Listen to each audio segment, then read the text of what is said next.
Okay, behind me is a BB340 baler. I'm baling garden patches right now. These fields are really small, and I mean really small. This thing is like barely able to turn around in here, but the property's pretty large. These were old pastures and stuff. But anyways, yesterday I got a comment from a guy, I believe he's in Europe, and he said to me that I should look into getting a big baler 1290.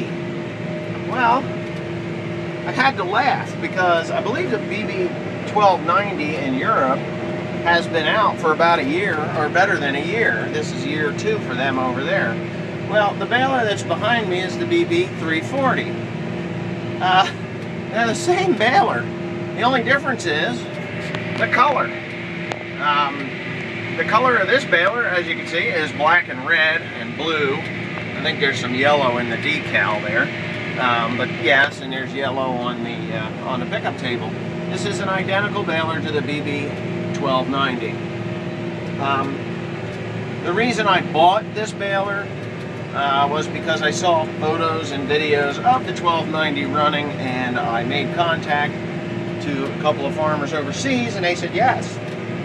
This is the new dual auger drive BB 340 or 1290. It's the same thing. So I have one. Another comment was to buy a Case or a John Deere baler. Well, the Case baler is that baler.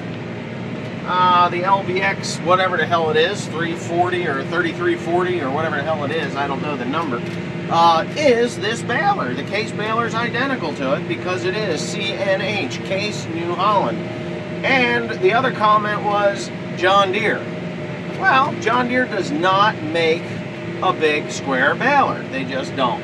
They haven't made a big square baler on their own since the T100, which was an absolute failure. It was a smaller version of the New Holland 2000, which was 10-year-old technology when they came out with the thing.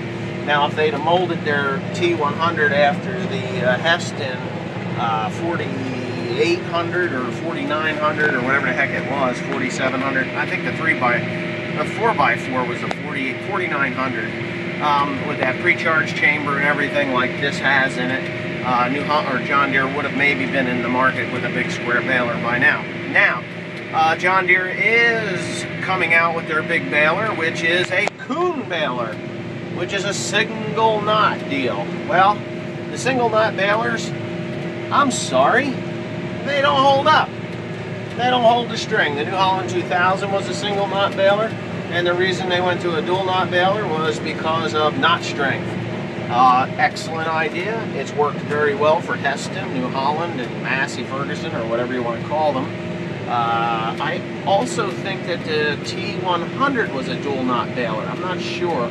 I never really got that close to it. But anyway, the Kuhn baler, I looked at it. I'm not impressed.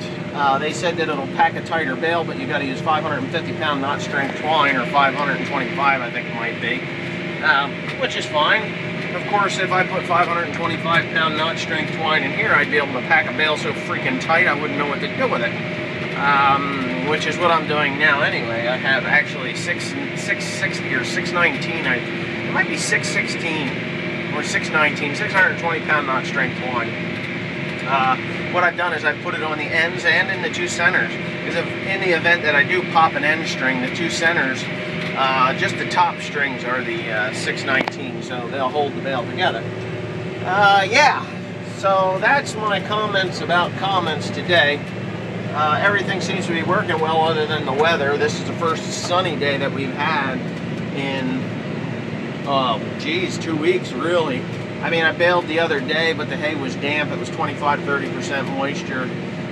It's going to have to steam out, which really creates a lighter, oh, there's a groundhog hole, for God's sakes. It creates a lighter bale. So that just not a good deal. And this hay here, well, this is probably in the 20-pound range or 20% range also. So it is what it is, I say. It is what it is. I got some tarping that's going to be going on a little later this afternoon, maybe possibly tomorrow instead. I don't know what I've got going on other than I have to bale about 400 big square bales today. But anyways, enough of me rambling on. I've had 2 cups of coffee and all sorts of happy horse shit, and you guys have a nice day.